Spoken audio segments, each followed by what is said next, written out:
because that's what we do. Do do do. Do do do do. Da, da, da, da. I always hate trying to find the links to post. It's a ball ache for sure. Yeah, you know, it is what it is. This is what we get. Post that shit, and boom, motherfucker, that shit is out there. What in the hell is going on tonight? I tell you. There, Richard. And we are Way live. to go, Chris. This is the Fortean Slip, episode 56, the Christmas special. Welcome. I thought I'd give everybody a little surprise. Richard thought he was going to talk. What did you think you were going to talk about this week, Richard? I thought we were going to talk about the Beast of Bob and more. Yeah. No, we're not. No. I mean, you know, I wanted you to do the research, you know, because we can keep it on the back burner. Yeah, we can do it in January because we'll do the year in review. Absolutely, Richard. But instead, I decided, you know, it's Christmas. Yeah. I mean, you know, it's the eve of Christmas Eve. Is that any special day? No. Nothing special about that day. Nobody really gives a fuck. Just the 23rd. Yeah, just the 23rd. So I decided instead, old friends should come together.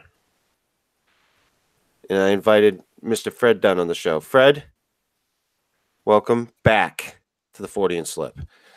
I am here. It has been a long time. It has. It has been a very, very long time. Fred and I, the first time we spoke was in 2013. Man.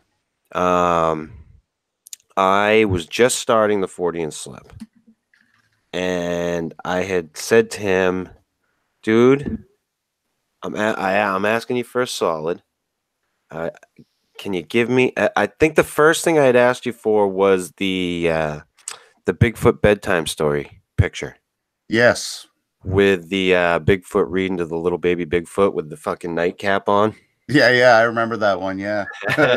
And it was so good. And then I decided to do the Fortean Slip.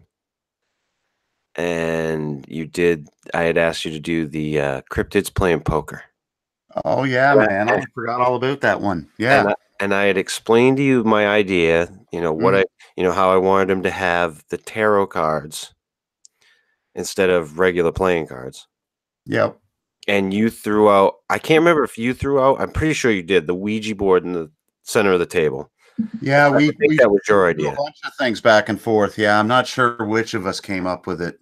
But you know, after I'd given you my idea, you'd come back to me and you were like, dude, there's actually I can't remember how many you said, like so many different versions of dogs playing poker. Oh yeah. Because that's what I wanted to model it after, obviously. Yep. And man, what you came back with was, and I had told you, I said I want kind of like the Men in Black back in the corner. Yeah. You know, like watching on, you know. But the image that you came back with was perfect, absolutely perfect in every way, and thus was born our collaborative efforts. Correct, sir. For a time, and that's why I've always said, that Fred is probably one of the hardest working contributors to the Fortean Slip, even though you never hear him. Silent. The silent partner of the Fortean Slip. Although you did do the Daily Dose with me for a while. Yeah. I did a bunch of shows and had a blast. It was a lot of fun. I have a hard time talking sometimes and socializing. So at the time I thought, you know what, this would be a good sort of activity. And it has helped lay down a foundation for me over the last few years. Yeah. All of them like little bricks in a wall. Yeah, absolutely. But Steve, what's that? sorry, Steve says he's happy to be joining in. Oh, really? Well, la dee da. I did not know Mr. Alcorn was available tonight. I was told otherwise. So, a surprise on me. That being the case, well, he probably wasn't available until he found out we got Dred Funn. Well, yeah. I mean, who doesn't want to talk to Fred? And I'm pretty sure Fred has done some work for Steve as well. Oh yeah, definitely. On the side. And then we wound up. The show continued on for a while, and Fred had come back to do some more stuff that I'd gotten in touch with him about. Of course, you did the round table, Matt, Steve, and I picture. Yeah, and I never expected this. Fred comes back with all this artwork. He's like, dude, I just went down a hole. Like he did like the picture of the three of us getting anal probed, chased by zombies, the zombie version of us. Like it was insane. And I couldn't believe it. It was fucking great. Such amazing work for such a shit show. Well, yeah, and you know what though, I've enjoyed a lot of these challenges. One thing that I said about doing back then was I wanted to try to challenge myself and as an artist and all that crap. And I thought no better community to hook up with than the cryptid and Bigfoot community, because you'll always find a challenge in there. So that's where that started with. And welcome, Steve Alcorn. Why didn't you tell me you were available? No. No. Eat shit and bark at the moon. No, sir. Cowboy hat wearing motherfucker. You said you were not available tonight. Next week. Next week? I thought you meant this week. Yes, stupid. No. Because I was in on that conversation. You definitely said you weren't available this week. No, you guys misunderstood. Fred knew I was available. I'm sure. That's right. Yeah, I knew for sure. Yeah. I was just saying to Fred, Steve, that I know that in fact he did some work for you. He did some commission work for me. Yeah. Yep. Absolutely. A nice, lovely, real kind of like a pencil drawing, but it was like from a picture of me and my wife. It was really nice. Yes. Yeah. It like I said back then, I was really trying to focus on just branching out and doing a bunch of different style, and so I really enjoyed some of our conversations. Maybe not some of the ones that were online, but definitely the ones prior to the show. But I mean, the amount, the body of work that you did artistically for the show. Yeah. And then the final picture that I had to do, because of course we did the Fortean Strip too. I did a bunch of those. And I've actually, I think somewhere along the line, somebody, I think it was we did some sort of, the ghosts from Pac-Man. Yep. Yeah, and the wife, somebody had liked it somewhere and was claiming it was their artwork or something. Oh, really? Yeah, I get all these weird messages from people everywhere. From like China ripped off one of my Doctor Who images and sold 4,000 units of cell phone cases. Yeah. I'm gonna guess that's pretty prevalent in the art world, though. It is, and it's a risk I knew I was going to take, and it's weird because, like with the Doctor Who stuff, I mean, legally there's not much I can do. I don't own him, and when it comes to fan art, I can't really do much. But when it comes to Bigfoot and cryptids, there is a different sort of policy in regards to that, and that recently happened where somebody ripped off every one of the interpretations of Bigfoot I did and was selling them online. And I actually got in contact with the company, and to make a long story short, I now work for them, and they produce my artwork, and I give them the permission, and that other artist disappeared. Ah. Well, how you can't really call him an artist if he's stealing your shit. True enough. True enough.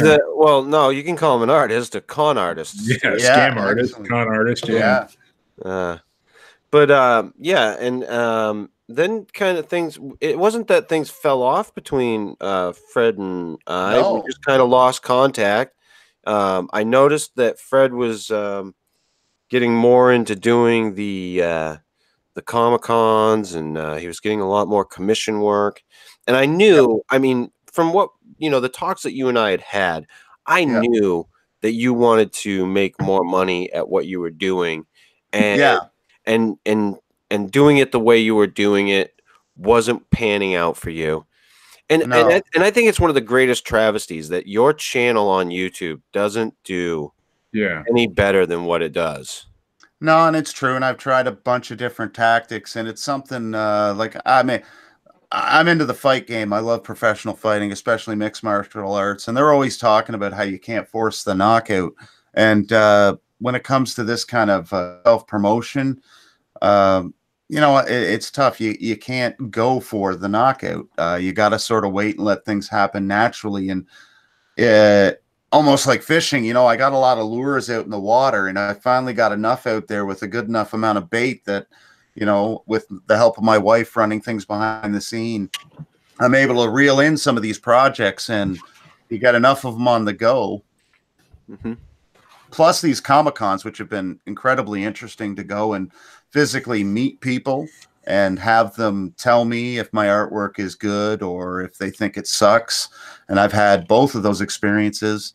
I've had just a wide breadth of different kind of things. And it's just something that picked up. I went to a local Comic-Con, had a table, then went to the largest show that they have in my part of Canada, which is what was it? So Expo. What was that like, Fred? Because I'm going to assume that at some point you went to a Comic-Con yourself. No, I'd never gone prior. Really? No, I'd always wanted to, but I kind of got it's not a I don't want to say it's a disorder, but I have like attention problems sometimes, and when I get into large groups of people, my hearing can go out, my ability to focus. So the bigger the group, it's not like I panic or I get lost in there. So the thought of going to something like that or a big concert is kind of a little bit dicey for me. So how are you doing with that as far as being there to sell your wares?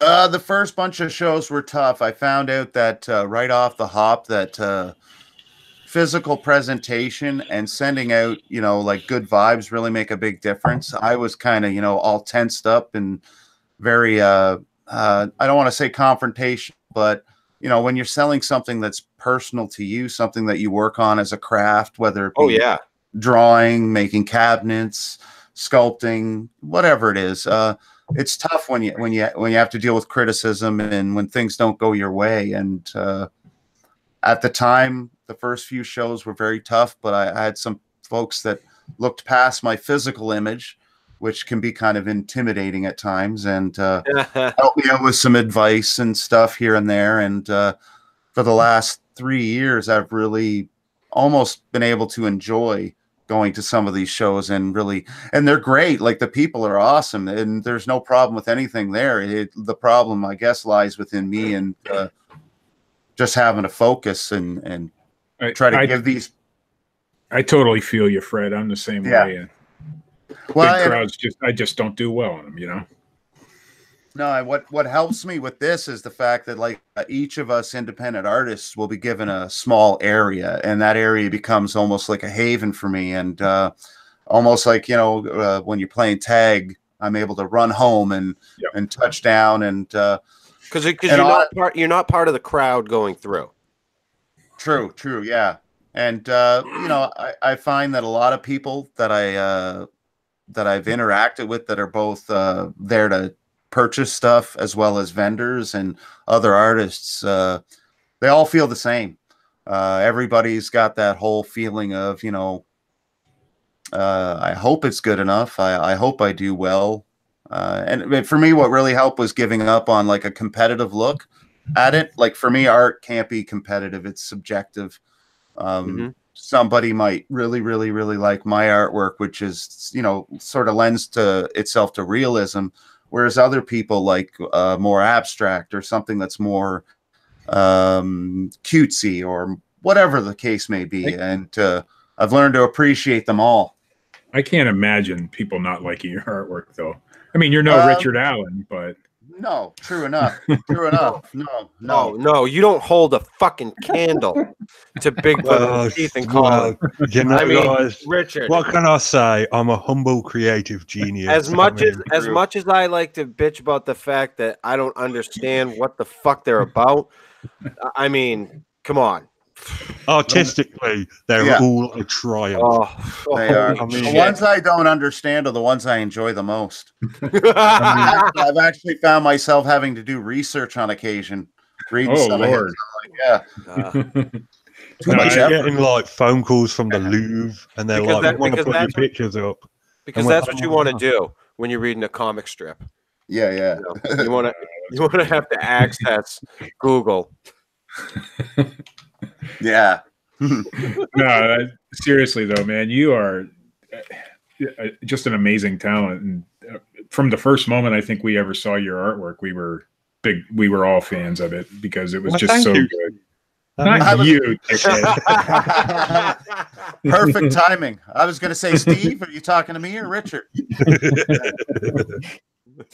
Actually, I was at first Richard's biggest fan too, but I don't understand them all either because if you don't follow Richard's stuff from the beginning, you get lost pretty quick.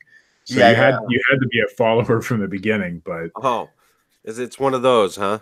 Yeah, I mean it's like a serial comic. You have to read them all. But I've only got like 10 people that read them, so I just do them for them, really. Yeah. Now you know what it's like for me. Seriously though, Fred, your stuff is I mean for me top. I love your wrestling guy, the wrestling guys you do, and well, I've actually been able to meet a bunch of them. Like I got to meet Mick Foley. I know, right? Him and wow, I got to see a show, and I've met Ken Shamrock, and we recently did here in our local area. There's a community charity they do every year. It's called Chinlock Wrestling, and they were able to raise something like $44,000 for local charities in the area, community nonprofit, and like I just contribute a little bit of artwork to them, and it was a great success. I get to smooze with some of the wrestling big dogs. When you met Mick Foley, and you did the picture of him, did you do that while he was there, or was that something you had done? I had done that through, I think, 2 or 3 nights beforehand. One of the guys that runs the thing, and he's an editor here in our local community, the local newspaper. He just thought, could you do like the 3 or 4 images of Mick, as Mankind, Dude Love. And I thought, sure. I already had done a picture of him as Mankind that I was planning to bring and get signed. So on just the spur of the moment, I whipped it off, and I brought it to him. I actually gave it to him. So the original is with Mick somewhere. Awesome. And what was his reaction to the drawing? Well, he was very gracious. I mean, he's a true professional, but obviously on a side note, like personally, I think, he really enjoyed it. He said, thank you. And, we had a quick little conversation. I was sort of starstruck by not necessarily him, but Socko, his little sock puppet that he would shove down wrestlers' throats. He was wearing them at the time, and I kept getting distracted with it. But it was a great time. Well, you're a big wrestling fan anyway, not? Yeah, huge. Not so much in the more modern stuff lately, but definitely the 80s, the 70s, the 90s, and the early 2000s. You mean when it was still good? Well, I don't want to go that far. Because I'll go that far. It's terrible these days. When I die, I want John Cena's music played at my funeral so I know they're burying me.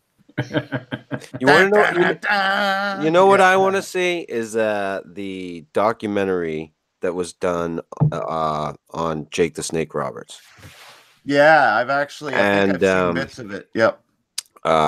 He was on Joe Rogan, and the stories that man told. I watched every second of that one. His father was a pedophile, and just Grizzly Smith was a horrible, apparently in all accounts, a horrible individual. That's Jake's biological father. Right. He was not a very he was a professional wrestler, and then after his wrestling career sort of started going downhill, he became a promoter and a ref, and so his life was wrestling, and apparently, not to be too crude, but messing around with younger aged ladies. Yeah, and definitely raped Jake the Snake's mother. Yeah, he's a product of rape, apparently. Yeah, and his sister. Yep. So it was just crazy, and to hear him talk about how he wouldn't, his daughter never sat on his lap until she was like in her 20s. Yeah, because he was always afraid that he was going to be like his father. Yeah, and just to hear him talk about that, like, it almost brings tears to your eyes, as a father, because just listening to the guy talk about, how painful that was. Yeah, not to try to associate with the victim or like the perpetrator, but in order to do that, like, man, the individual, his father must have himself suffered some sort of tragedy, or because I find that a lot of those things, absolutely, usually they're those built guys on cycles. Yes. Yeah, and that's very unfortunate. Yeah, it becomes a learned behavior, and not always. I mean, myself, I come from a very abusive background, and I don't want to get too much into it, but like, a lot of the things that Jake said, I could relate with, and it's definitely tough because you could tell that he has gotten himself at least in a place where he's okay with it just by the way he was talking about it, and it's very admirable. And to hear about what Diamond Dallas Page did for him. Man, Diamond Dallas Page moved him into his fucking house. Yeah. Well, and then just carried the man. Literally, I mean, he was there for me through all of his fuck ups. Yep. And just kept at it. I mean, they did a great job editing that movie together, but I mean, I watched a lot of the behind the scenes stuff because I personally do DDP yoga on a regular basis now. Really? I've done it. Yeah, I've been doing it for about 3 years, and it's helped tremendously with a lot of my lower back pain, and like being an artist, I spent a lot of time hunched over a table. It's almost like I'm sedentary. I'm engaging myself mentally, but not at all physically. So I try to compensate. So I'm always trying to do workouts and physically. And as I've gotten older, stuff that I wouldn't have done when I was younger, stuff that DDP has helped these guys that have similar injuries I'm going through, but on a much worse level. Like you saw how bad Jake was. I mean, he was practically crippled, and now the man can conduct himself. And a lot of that is we stop balancing it out. Our level of activity goes down, and when we get older, it's not that it has to go up. It's just got to be balanced. And I'm always conscious of that, trying to do enough physically and enough so I can physically put in the drawing time and not be a cripple afterwards. Right. Yeah. No, I mean that DDP yoga, when Diamond Dallas Page was on Joe Rogan and he was talking about the was it the guy who did the parachute jumps? Yeah, actually, one of his videos I do on a regular basis. Oh my goodness, I can't remember his name off the hop, but yeah, his story was just insane. Yep. And totally turned his life around. Well, before I started doing this, I couldn't squat down past a level of parallel. From years of doing heavy squatting, my body just to try to go any further, it was excruciating. And the doctors and the chiropractor I was seeing was saying, you really got to be able to open up that area, continue to have problems.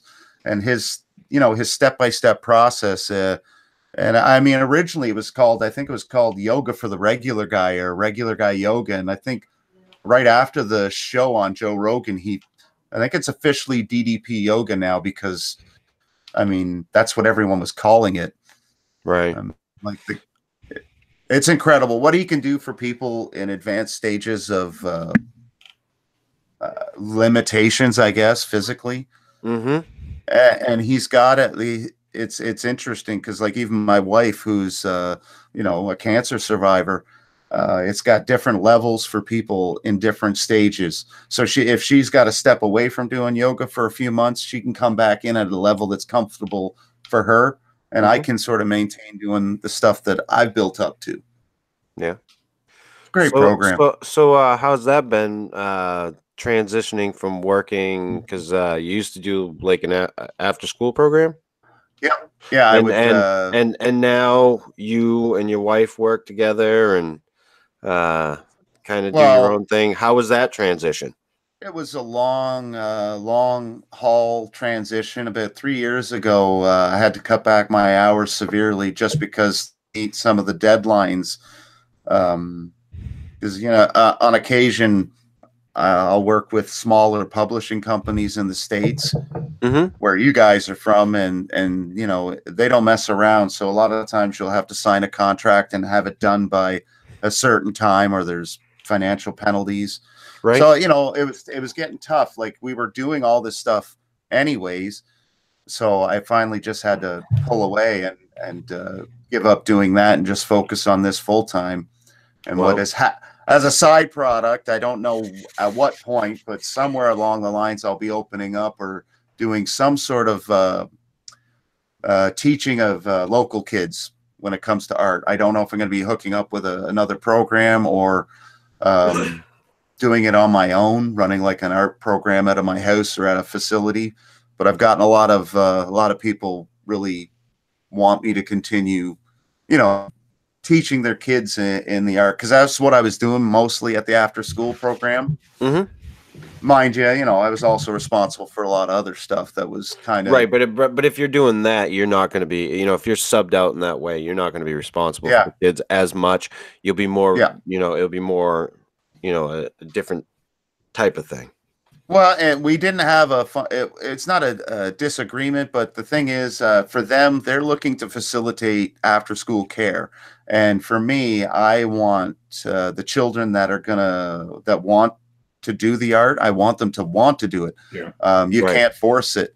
I was finding a lot of the kids that I was trying to teach, like there's no point in doing it in a group setting. These children, who a lot of them exhibited great talent, like they needed to have like a one-on-one or a two-on-one setting where, they could not be distracted by their peers. And I don't know. It's just something that's in like very, very, very, very early stages right now, but who knows? Maybe in 20 years. You got to have the kids who love to do it. I mean, nobody becomes an artist just because, hey, today I want to be an artist. It has to be something that's ingrained in you, and you love doing it. Just like you, I'm sure you've probably been doing this your entire life. Oh yeah, in one stage or another. Right. I mean, I took some time off here and there. A disgruntled young 20-year-old. Fine, if they don't want to buy my art, I won't draw it.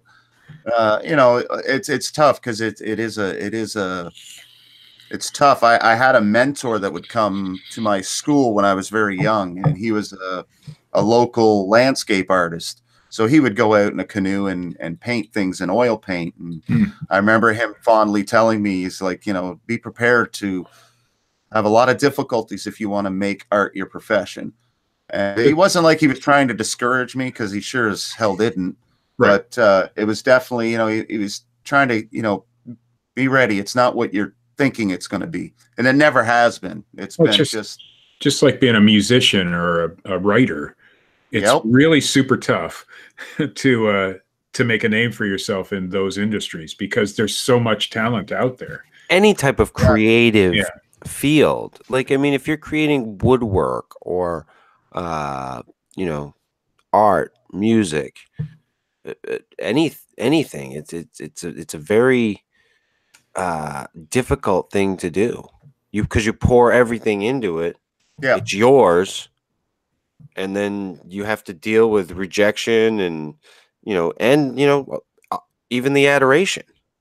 Yeah, like some of the shows that I do are like these Comic-Cons are, for lack of a better term, some of them are just like they call them Fan Expo and Comic Days and a bunch of different ones, but some of them are very, very small in small communities, and this is the first time that they're getting anything like that. And they can be difficult. It could be hit and miss because, you know, my artwork is, while it does have a lot of comic book and pop culture references, it's more there's the realism aspect that the wife and I have noticed that several people, I don't want to say are copying, but are definitely, you can see the inspiration in their work, because I've been doing these shows for about 3 or 4 years, and the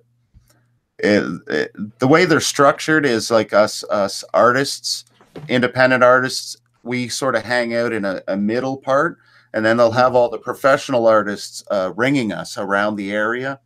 So for a consumer, they can go check out us independent artists and then move off to the pro line. And I've had a few friends that have switched. Well, I mean, technically, if you're like doing work for some companies, you're kind of pro.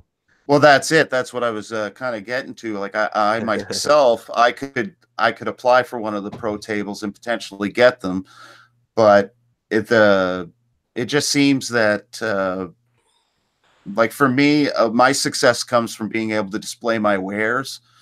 People look, they say, "Oh, well, that's not normally what you see around here." Mm-hmm. They go off, they come back, they look.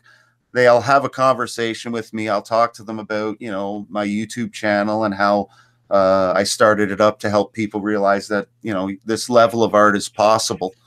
And, you know, a lot of times I'll get sales from that. Sometimes it's just great conversation. And when you go to the pro booth, they give you less area. Mind you, you don't have to pay. A lot of times they'll pay you.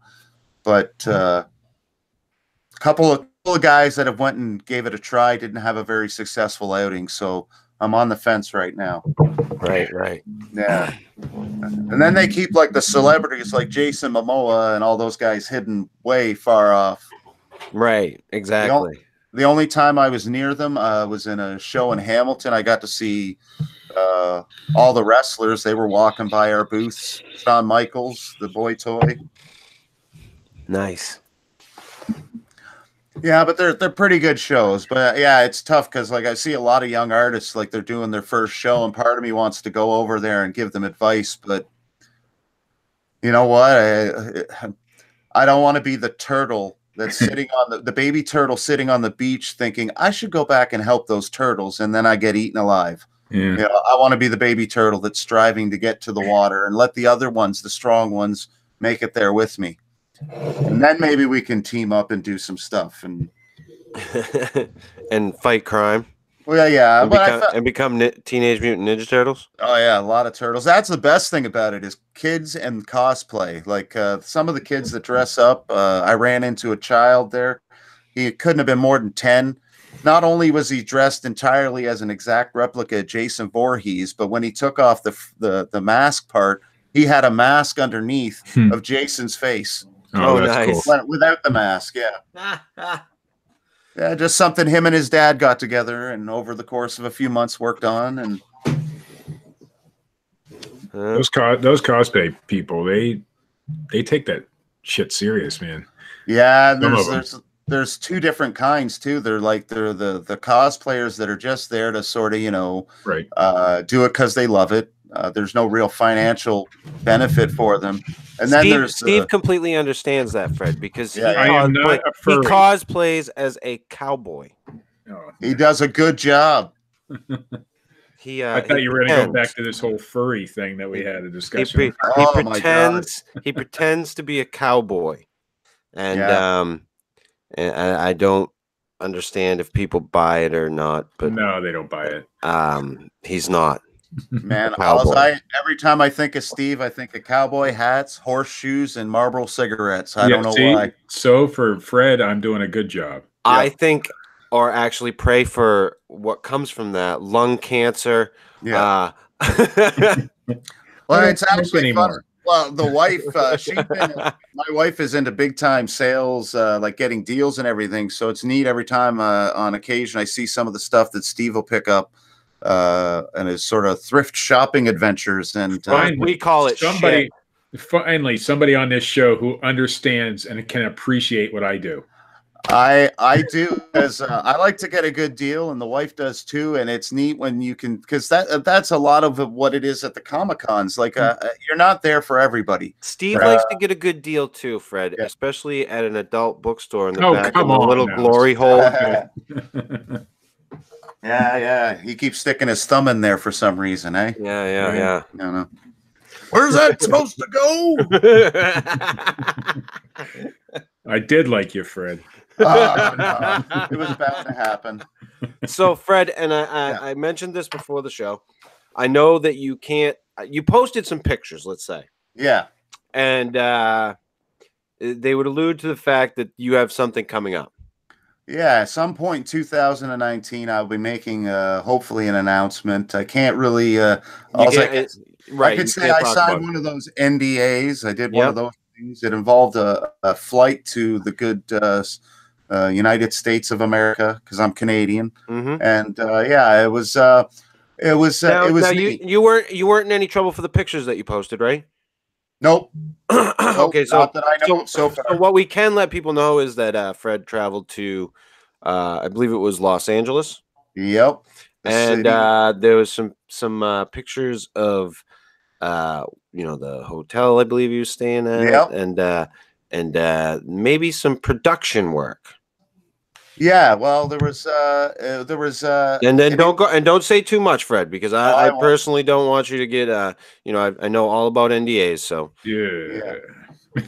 What I can talk about is the cultural shock of being a Canadian hanging out in Los Angeles, and it was not what I was expecting. Los Angeles is by far smaller than I thought it was. Oh yeah, everything is bunched in.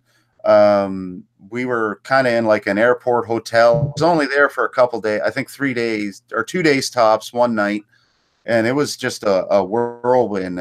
We missed our flight, the initial flight out. Then we finally got there, and I learned a couple things. I learned people don't know what taxis are, apparently, even though they're driving all over the place. The wife and I kept trying to ask people. They're like, "Nah, man, use your Uber app." I'm like, what? My Uber app? You mean I'm not going to let some stranger come up with? I'm supposed to glow it up at them? What? So eventually we found somebody to drive us around, and the wife almost had a heart attack because the Uber driver was very good, but I think he was like one of those cast-offs from Fast and the Furious, because he was coasting. Like a couple times I even white-knuckled it. I'm like, whoa. My wife and I went down to Nashville a couple months ago, and there's Lyft drivers and Uber drivers all over the place, and those guys are just, crazy. Yeah. Well, but they know their way around. They know what they're doing. You know. Well, technically, I think I took a Lyft, not an Uber, but same difference. Yeah, same difference. I got educated. But you realize it's fucking normal. Yeah, and in the hotel, when we were in the airport heading home, there was an overhead call out, My Brush with Fame. They were trying to get Ariana Grande to come to whatever gate she was supposed to go. So I kept looking around for Ariana Grande to come running by. I was nowhere near that gate, of course. I was in like some sort of economy section. You ain't lived until you rode an elevator with Dan Marino, like I did. Oh man. Just to bask in his glow. I know, right? It would be glorious. He's actually a pretty cool guy. He's very courteous and everything. Well, I always imagine he smells like mahogany and Brill cream. I don't know why. I can tell you, no. Wouldn't you want to hang around with a quarterback that actually won a Super Bowl, though? Listen. If you got a choice. It actually, I'm 6'2", and the dude towered over me. I couldn't believe how tall he really was. You wouldn't know. Fella. Yeah, he's a big fella. Yeah. But anyway, that was my brush with fame. Well, that was it. Like I ran into Animal, the professional wrestler. He was on Legion of Doom and the Road Warriors. I loved him as a kid. Ooh, what a rush! And I was ecstatic to go meet him, but it was kind of emasculating at the same time. Because I'm not a small guy, 6'2", 220, a big fella. You know, I used to be bigger, but I went over and I met him. Not only did his hands dwarf mine, but when he said, "Hey, buddy, you want to put on my shoulder pads?" I put them on, and his shoulders must be so large that in my picture that I got, it looked like a little kid wearing his dad's shoulder pads. Yeah, it was really nice. I got him to sign a picture I did of him, and that's awesome. Yeah, he was a cool cat. Well, with what you do, I mean, you obviously have a lot more brushes with fame than Chris or Richard or I would. Richard will never have a brush with fame. I mean, being over there on some island somewhere, but yeah. Well, I got my link. I got my links to that island. I have actually hung out with Rowan Atkinson, so screw you. There you go. Yippee. Mr. Bean? Mr. Bean himself. The one and only. So fuck you. Well, hey, my family is originally from Gloucester in the Forest of Dean. Apparently, that's where the Duns that came over. That's where they were originally from. Gloucester. Yes, it looks like Gloucester, but it's pronounced Gloucester. Or am I getting that right, Richard? Just Gloucester. Gloucester. That's right. Yep. Gloucester. Yeah, that's it. I like Gloucester better. Well, it's weird. It's weird because there's remnants of it in our family. Like we don't call underwear. We call them knickers around here. So people are always like, "What are you talking about, knickers?" And well, that's what we call underwear here. I didn't know that. Yeah, underpants. Don't leave your dirty knickers on the floor, you pig. Captain Underpants. I have my own language. You definitely do. Soda pop. People get mad at me for saying soda pop. Well, I'm in a part of the country where it's either pop or soda. Yeah. So I just combined it two. Yeah. Up here, it's pop. We call it pop. Very rarely do you call it soda unless you're referring to anything other than a name brand cola. Right. So, like if you got 7-Up or Pepsi, you call it, pop. But if it's something like I don't know, like RC Cola, you call it cola. RC is kind of a name brand, but whatever. Yeah, we don't get it. We used to get it. And I remember the big thing I used to like in high school football was drinking Jolt Cola. Oh yeah, Jolt Cola. I saved up all my money as a kid because the one local store sold Jolt Cola, and then they made I think it was a gum, Jolt Cola gum. Yeah. Oh my god. Yep. That was some good. Those were the good old days. Yeah, I used to pick up a bunch of the Jolt Colas and a few porn mags because the guy that worked behind the thing, he didn't know that I was like 16 years old, but I looked like I was older. So I bet you had a good night too. Those were the days. Furious hours of masturbation. Ah, yes. The good times. Jolt Cola and porn magazines. Yep. It was a staple for a while up here in the north. Especially if you can't skate. A lot of stores, at least in the States, and I don't know how, probably the same up there, would quit carrying it because of the caffeine content and all that, and it was bad for you. But you can still get it. Now we have Red Bull. Yeah. Now they got energy drinks. And Monster that gives you heart attacks and stuff. Yeah. That stuff was really bad for you. I know they were right to ban that. My son drank like 3 Monsters in a row one day, and I thought he was going to die. My one son actually he says that the energy drinks didn't contribute to his heart issue, but he ended up having to stay in the hospital for a couple nights because his heart was beating irregularly. And at the time he was definitely consuming a fair amount of those things. That's one of his banes. He's a straight edger right to the core, doesn't do anything but drink lots of caffeine. Yeah, that sounds like me. That's all I do. Yeah. I'm definitely. It sounds exactly. Hey, I mean, come on, listen, Richard. Let's not Let's not split hairs, my friend. So I thought, were we going to talk about Dyer? Because no, I was getting there. Yes. I wanted to give you a platform. Well, you know, and you know, like I said, I wanted to have someone on that we hadn't seen or talked to in a while. And this has been a blast. You know, it's kind of like a Christmas present to myself, getting to talk to you, because Fred, you know, I can't stress enough how much I appreciate everything that you did for the show. Yeah, no, me too. It was like I said, you know, it was a kind of at the time I was digging around for people in the community, and it just it worked. I can't even remember the video I originally saw that you had put up, but it was something, and I just thought, yeah, man, I got a few extra hours here and there. Let's throw some artwork in there.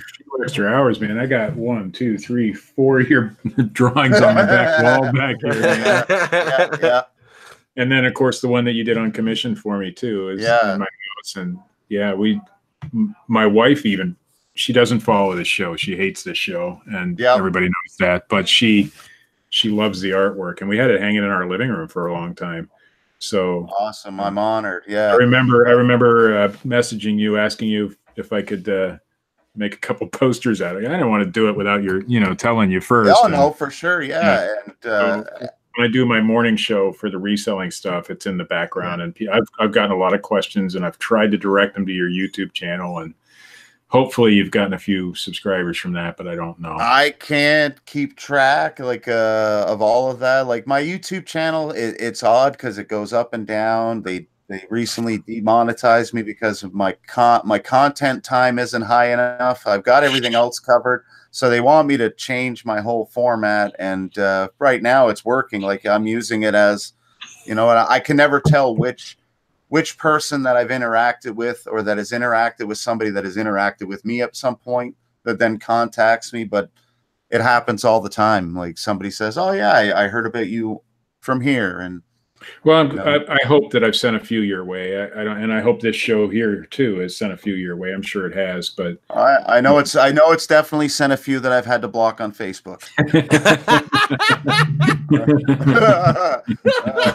No joke. No, I'm just. Hey. We understand. I totally fucking believe that. Well, the wife's online trying to research where this person, I contacted them through, where is it? Fortean Slip.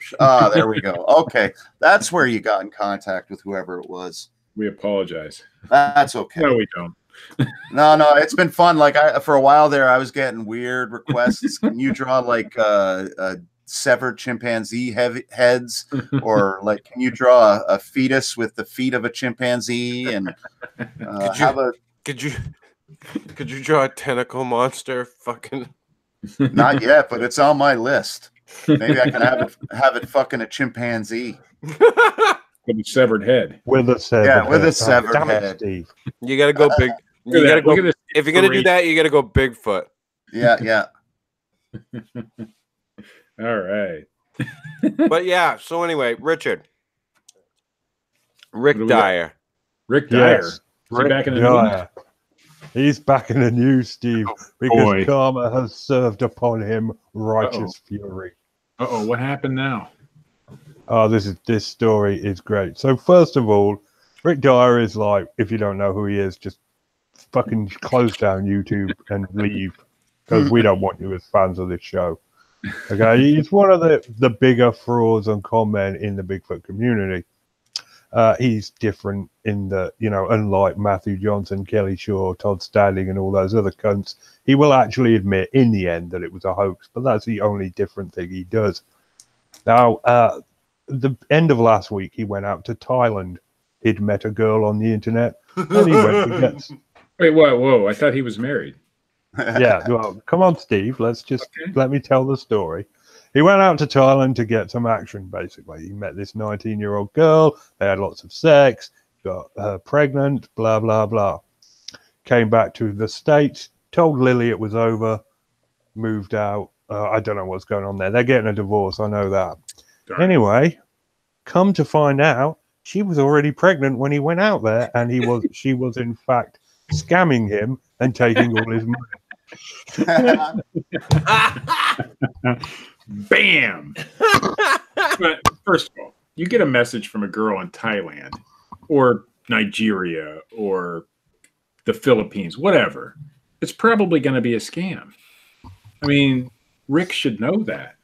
Yep. Kind of racist, if I'm honest. No, it is. You're saying that like all Filipino or Nigerian women are scam artists. I'm not saying that. I didn't say all. I said you should just fucking look at it suspect. Yes. Yeah. Immediately. Rick Dyer should be suspicious of any female contacting him, period. Yeah, right. Ooh. Like, you know, Richard, if a fucking place called you up for an interview and said, please, you know, meet us in a back alley behind a dumpster, you know, wouldn't you look at that as kind of suspect? I would look at that as kind of suspect. But I mean, it's, you know, it could happen. Sure. It'd be completely fine. Mm-hmm. Mm-hmm. Mm-hmm. Yeah, no, you're right. But this girl did exist, but was in fact using him for money. Well, duh. Yeah. And he left his wife. Thereby scamming him and fitting the profile that we all were default going to because of, you know, statistically speaking. If you think about it, in this case, it was a scam. You're right, Chris. Yes. Yeah. What's funny about it is that Rick didn't see it that way because that's all. I mean, that's his whole MO. I mean, that's what he does, and he fell for it. Fuck young women from Thailand? No, I mean the scam part. You know, it's living proof karma works. Maybe this girl is like some sort of a Bigfoot cryptid avenger, trying to get back some of the money that he's built out of the community. She did something that none of us could do.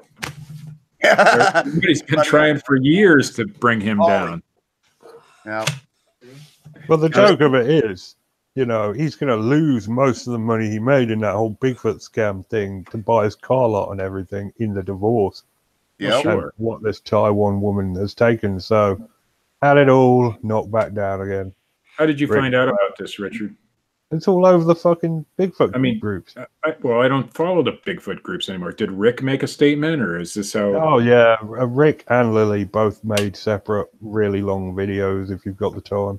Yeah, I don't have the time.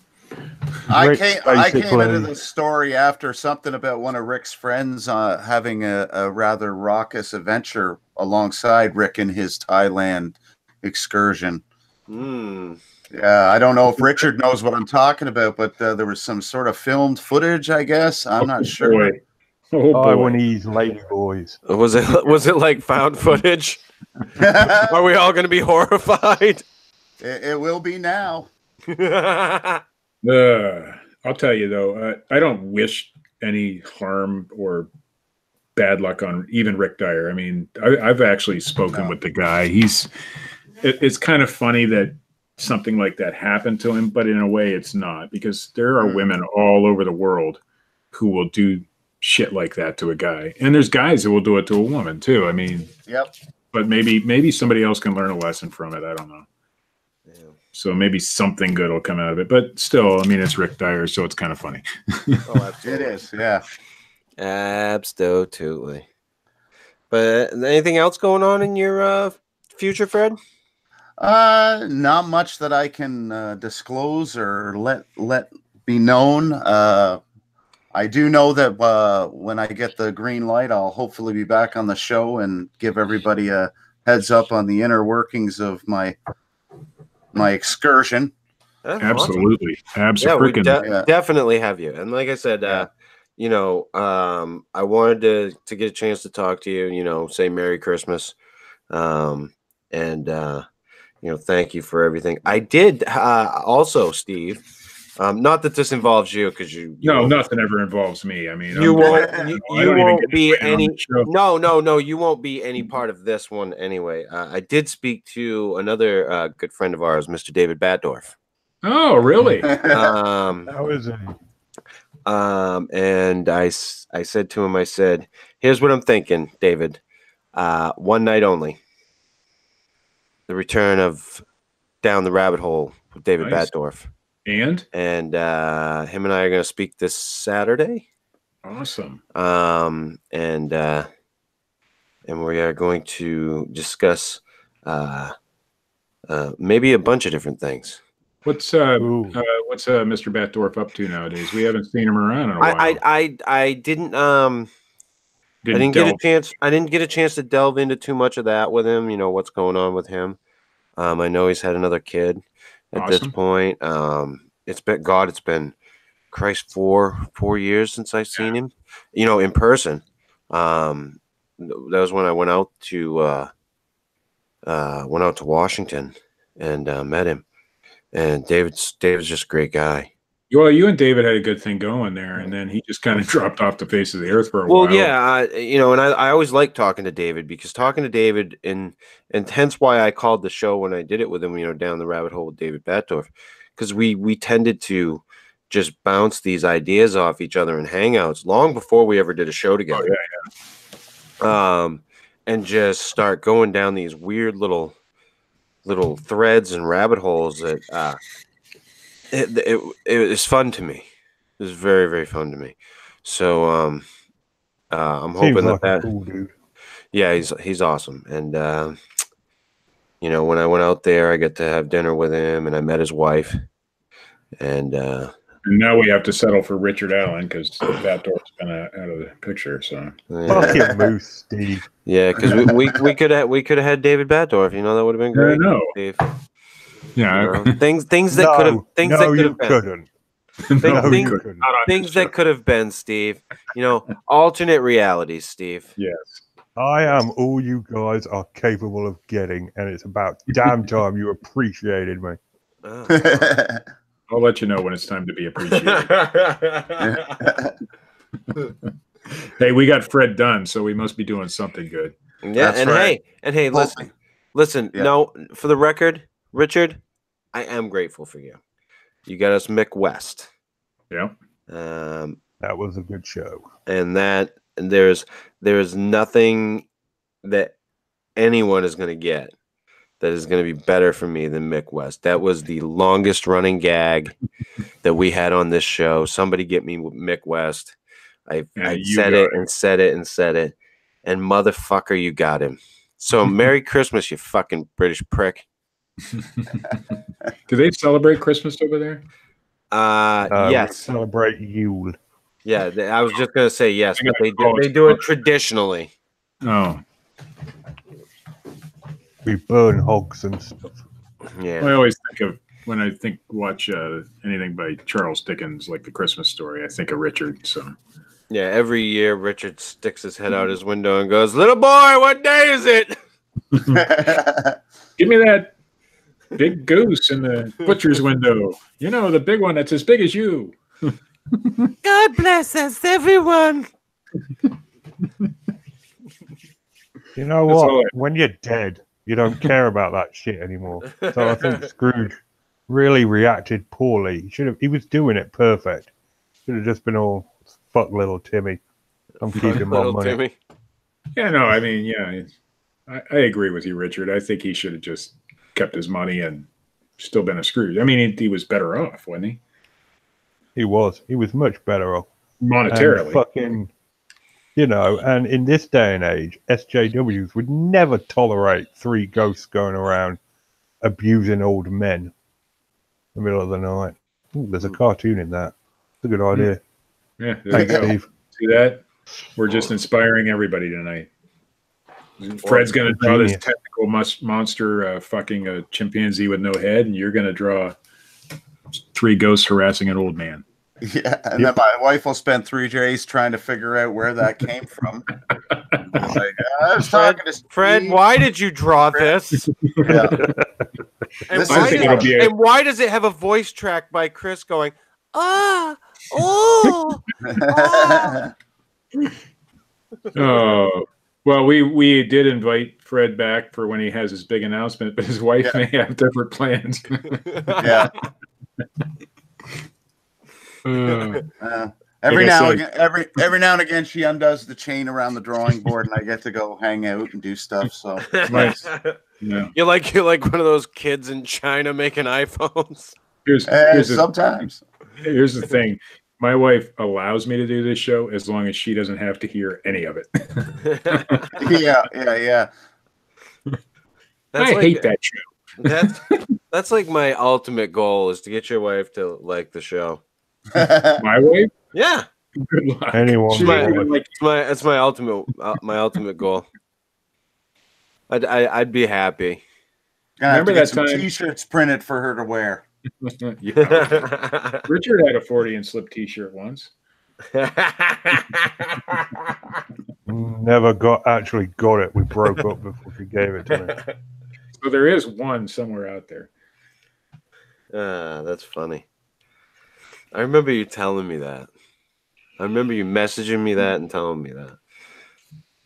I was like, what? About the shirt. Yeah. I remember that. It's a long time ago. Long time ago.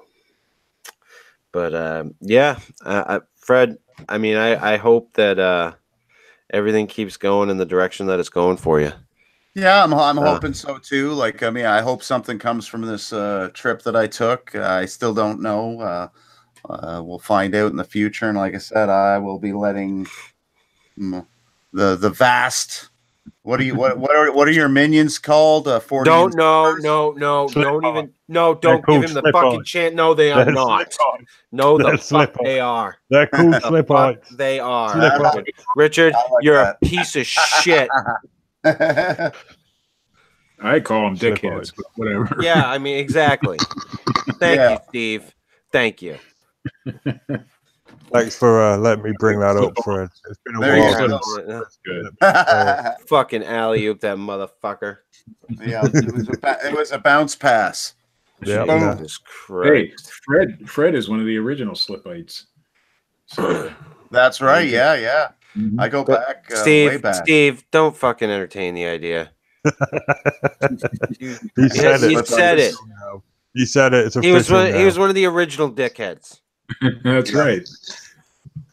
And I too, wish you the best of luck, Brad, in all your future endeavors. Thank you. Yeah. And if you ever need some hints on your art, I'm just a message away on Facebook. I will. I might ply you for some of your digital skills. If you ever need to learn how to draw stick figures, and I do not draw stick figures. How dare you? Do you know how long it takes me to make Keith and Colin? About 35 seconds. Yeah. If you ever need to know the fine art of Microsoft Paint, Richard is your man. That's right. Yeah. That's the shit right there. What are they? Color drop with the photo bucket or whatever it is. Yeah. Yeah. That's Richard. He's got it all going on.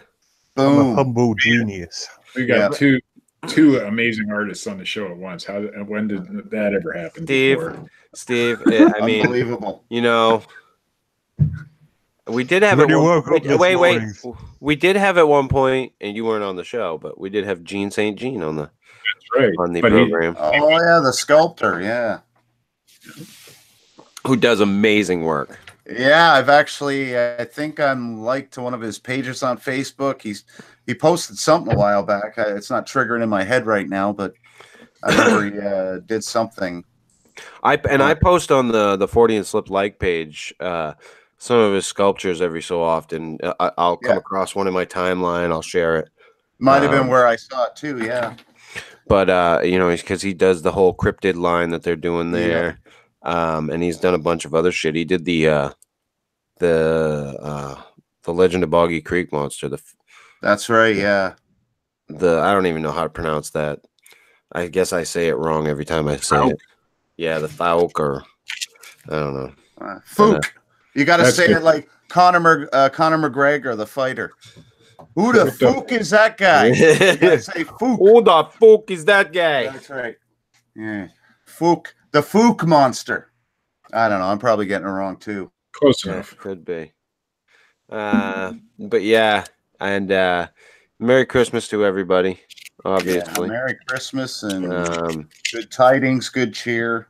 I'm still, of course, trying to hound the shit out of one Matt Knapp to do the show. Matt mentioned me in a comment the other day. That was pretty cool. That's I feel awesome. Well, every now and again he pops up in my feed with a message here and there, and it's like, what the? He's he's like Santa Claus and Bigfoot. Yeah. He may be real. I'm starting to wonder. So I'm worried I'm going to go into. What's that?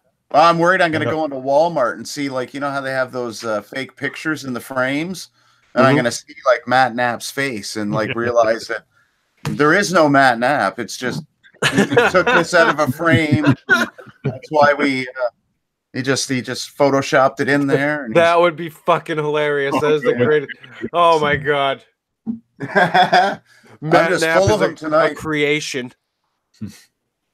And I sincerely recommend to all listeners of the show, you head on over to Bigfooting with Keith and Colin tomorrow. It is the 2000th strip, and it is my best ever cartoon, and I've done a video to go along with it. So special treat. Wow. And in the video, you will hear, if you're lucky, I might slip that in. Did you do one of those time lapse Fred Dunn type videos? For which? Oh no, there you stupid. go. That would. Nobody does that shit. Nobody needs that aggravation. Only people that don't want any views on their channel do that shit. Yeah. It seems to be. That's the way it works. I get a message 2 or 3 times a month saying, "I really don't understand how you don't have more viewers." And I'm like, I don't know either. Hey, listen, go hook up with some lady boys from Thailand. Maybe that'll get you some fucking traction. Could be. Maybe, yeah. It's all right, Fred. We don't have any viewers either. Yeah, that's good. Okay. As you should know, Fred, my new motto is that we're riding this to zero. It's like a calculus equation where you're trying to find the limit as something approaches zero.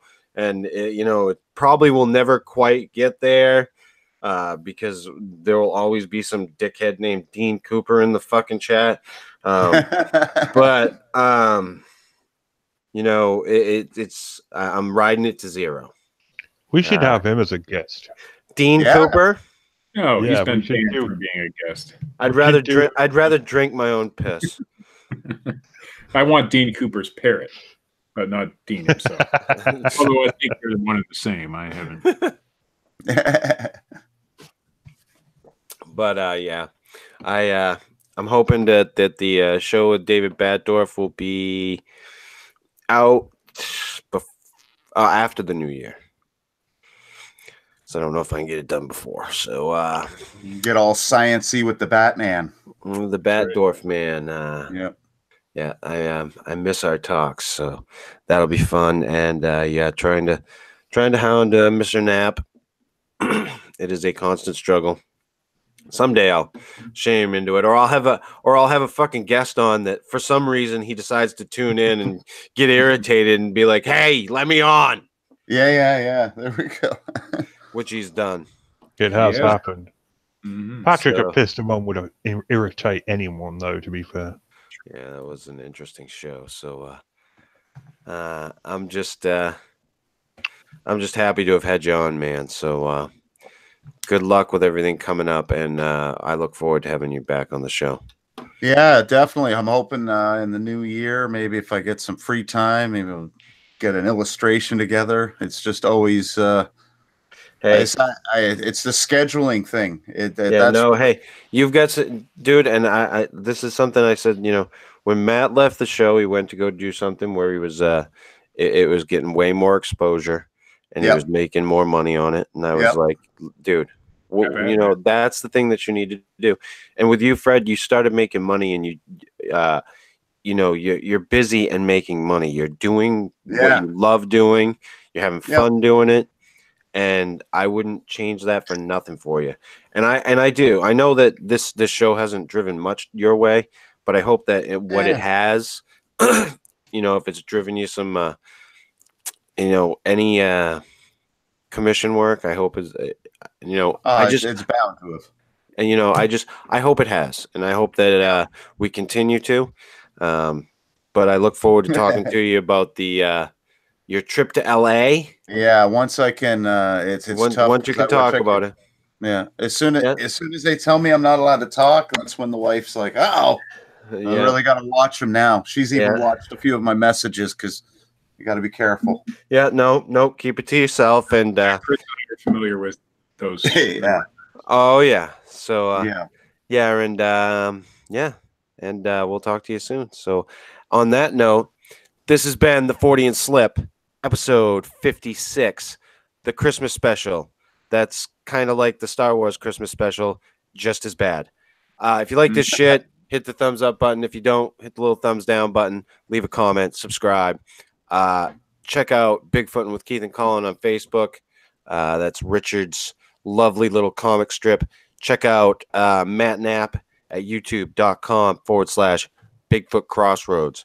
Check out our good friend Phil Poling at his now defunct unmonetized page, youtube.com/parabreakdown.